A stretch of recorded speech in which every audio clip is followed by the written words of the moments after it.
네, 안녕하세요. 9월 12일 화요일 짱목과 말씀 수다의 시간입니다. 예, 오늘 우리에게 주시는 하나님의 말씀은 열왕기상 12장 1절부터 11절의 내용의 말씀인데요. 하나님 말씀을 보시겠습니다. 열왕기상 12장. 르호보암이 세겜으로 갔으니 이는 온 이스라엘이 그를 왕으로 삼고자 하여 세겜에 이르렀음이더라.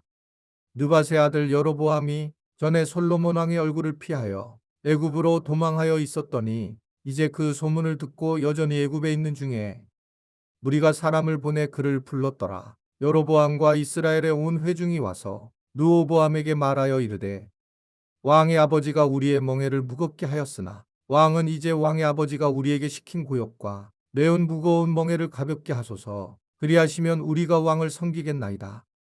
르호보암이 대답하되 갔다가 3일 후에 다시 내게로 오라 하매 백성이 가니라. 르호보암 왕이 그의 아버지 솔로몬의 생전에 그 앞에 모셨던 노인들과 의논하여 이르되 너희는 어떻게 충고하여 이 백성에게 대답하게 하겠느냐. 대답하여 이르되 왕이 만일 오늘 이 백성을 섬기는 자가 되어 그들을 섬기고 좋은 말로 대답하여 이르시면 그들이 영원히 왕의 종이 되리이다 하나 왕이 노인들이 자문하는 것을 버리고 자기 앞에 모셔 있는 자기와 함께 자라난 어린 사람들과 의논하여 이르되 너희는 어떻게 자문하여 이 백성에게 대답하게 하겠느냐. 백성이 내게 말하기를 왕의 아버지가 우리에게 매운 멍에를 가볍게 하라 하였느니라. 함께 자라난 소년들이 왕께 아뢰어 이르되 이 백성들이 왕께 아뢰기를 왕의 부친이 우리의 멍에를 무겁게 하였으나 왕은 우리를 위하여 가볍게 하라 하였은즉 왕은 대답하기를 내 새끼 손가락이 내 아버지 허리보다 굵으니 내 아버지께서 너희에게 무거운 멍에를 매게 하였으나 이제 나는 너희의 멍에를 더욱 무겁게 할지라. 내 아버지는 채찍으로 너희를 징계하였으나 나는 정갈채찍으로 너희를 징계하리라 하소서.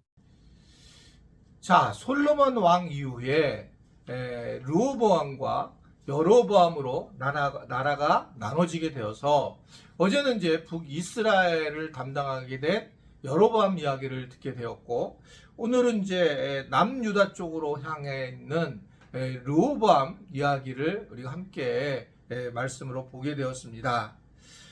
예루살렘 즉 유다의 왕이 된 이 르호보암은 결국 세겜에서 왕권을 먼저 인정을 받고자 하는 그런 마음을 가지게 됩니다. 세겜이 가장 중요한 중심 지파, 북부의 10지파의 중심이었기 때문에 그랬습니다. 그래서 왕권을 거기서 인정을 받게 되면 북부 지파에서 남유다에서 왕을 하게 되면 결국 통일한 그런 이스라엘의 왕이 될 수 있기 때문에 아마도 그는 이런 부분에서 굉장히 생각을 많이 하고 다가섰던 것 같습니다. 그런데 문제는 이 북부 열지파는 뭐라고 이제 요구를 하게 되냐면 솔로몬, 니네 아버지 솔로몬이 너무 많은 노역과 세금을 내게 했으니 이것을 완화해달라고 요구를 하면 르호보암을 왕으로 인정해주겠다라는 것을 이야기를 합니다. 결국은 이런 문제로 이제 갈등을 이제 하게 되고 이 문제를 이제 르호보암이 남유다에 와서 노인들에게 이제 이것을 물어보게 됩니다.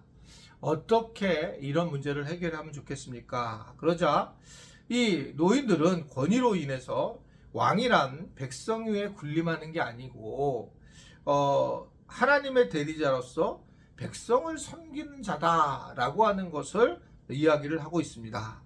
즉 직분을 주는 이유는 이웃을 섬기고 이웃을 잘 위하도록 하나님이 주신 것이라고 하는 것을 이야기를 하는 겁니다. 왕도 마찬가지라고 하는 거죠. 저도 이 처음에 교회를 부목사로 갔을 때에는 그 당시에 담임 목사님들이 상당히 권위주의고 그리고 교인들하고 다르다라고 하는 목회자가 다르다라고 하는 생각을 많이 심어주게 되었어요. 그런데 가만히 조금 성경을 생각하고 좀 고민을 해봐도 사실은 목회자와 평신도는 별로 차이가 없는 겁니다. 기능적인 차이가 있고, 도리어 이제 담임 목사라고 한다면 이것을 더 우리 지체들을 위해서 잘 사용하도록 제가 노력해야 되는 것이지, 그것 위에 올라서고 있는 것은 그다지 성경적이지 못하다고 생각을 하게 됩니다. 물론 여러분들이 보시기에는 제가 부족한 부분이 많이 있겠지만 그럼에도 불구하고 제 마음은 그렇다는 겁니다. 그래서 제가 목사한테 어떻게 감히 이럴 수 있는 말을 뭐 이런 말을 저는 쓴 적이 거의 없던 것 같습니다. 내가 어떻게 담임 목사를 그렇게 함부로 대하는가, 이런 말을 한 적이 없던 이유는 사실은 다 같은 거고, 특별히 이제 담임 목사라고 하는 큰 직분을 저에게 허락하셨다라고 하는 것은 이것을 통해서 우리 교인들을 잘 섬기는 것이 매우 중요한 일이다라는 것을 이제 말씀하는 거죠. 그래서 이제 어떨 때, 지금은 그렇지 않았는데 옛날에는 이제 담임 목사님이 하여튼 집을 방문하면 아주 그냥 난리가 나가지고 막 어쩔 수 모르는 경우도 있었어요. 물론 지금도 그런 경우도 있지만, 그러나 이런 것들의 그 교인들의 반응이 내가 굉장히 훌륭해졌다라고 오해를 하면 안 된다. 왜냐하면 그냥 이 담임 목사에 대한 직분에 대해서 교인들은 예수님이 오시는 것처럼 대하는 정말 좋은 마음으로 했는데, 나중에 잘못되면 이것은 담임 목사가 도리어 교인들보다, 교인들을 위해서 다스리려고 하는 마치 가시나무와 같은 그런 역할을 하는 그럴 위험성이 많이 있다라는 것을 저는 늘 생각을 하고 있어요. 정말 조심해야 되는구나 라고 하는 그런 마음들을 가지고 있습니다. 직분은, 우리에게 주는 직분은 사실은 섬기려고 주시는 거죠.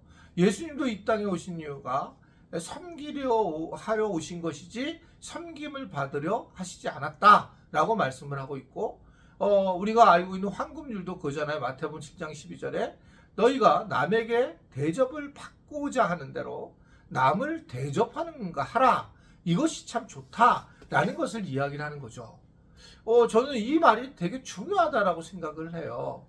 그러니까 우리는 무엇보다도 우리의 직분이 다른 사람을 섬기는 것이고, 그 섬김을 받은 분들은 도리어 섬겨주신 분을 위해서 더 많이 감사하고 고마움을 표현하고, 그리고 더 대우를 해주고, 그런 관계가 사실은 아름다운 관계의 모습이 아닌가라고 하는 걸 생각하게 됩니다.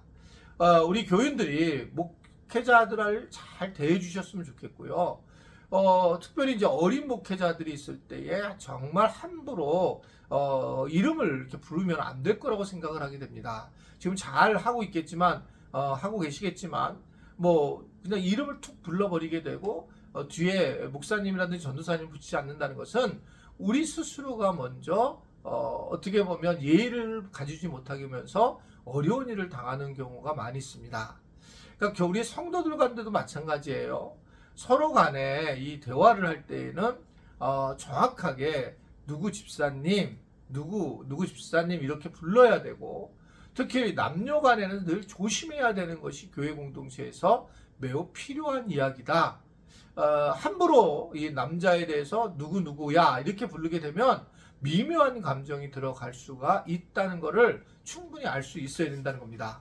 제가 지금도 이 남녀가 이렇게 악수하는 것조차도 못하게 하는데, 그것은 어쩔 수 없이 우리 몸이 죄성을 가질 가능성이 늘 있기 때문에 조심해야 된다라고 하는 것을 우리는 잊지 말아야 된다는 것입니다. 그래서 교회에서 이러한 이성적인 그러한 위험에 대해서는 늘상 고민하고 기도하고 정신을 바짝 차려야지 되지, 그렇지 않으면 이거는 마귀가 크게 역사할 가능성이 높다, 이렇게 생각할 수가 있습니다. 여하튼 오늘 말씀은 이것이 아니지만, 오늘 말씀은 신분을 가진 우리가 어떻게 해야 되느냐, 잘 섬겨야 되고, 또 다른 분들은 신분을 가진 분에 대해서 존경을 하면서 또 대우를 해주고, 그러나 스스로가 대우를 받는 것이 아니라 오히려 더 낮아져서 예수님처럼 발을 닦는 그러한 섬김의 자세로 서는 것이 매우 중요하다라는 것을 오늘 르호보암을 통해서 우리에게 알려주고 있습니다.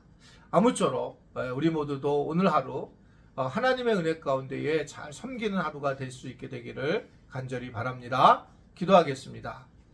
하나님 아버지, 우리가 잘 섬기는 자로 쓰게 하시고 섬김을 통해서 하나님의 영광을 드러낼 수 있는 우리 모든 지체들이 되도록 도와 주옵소서.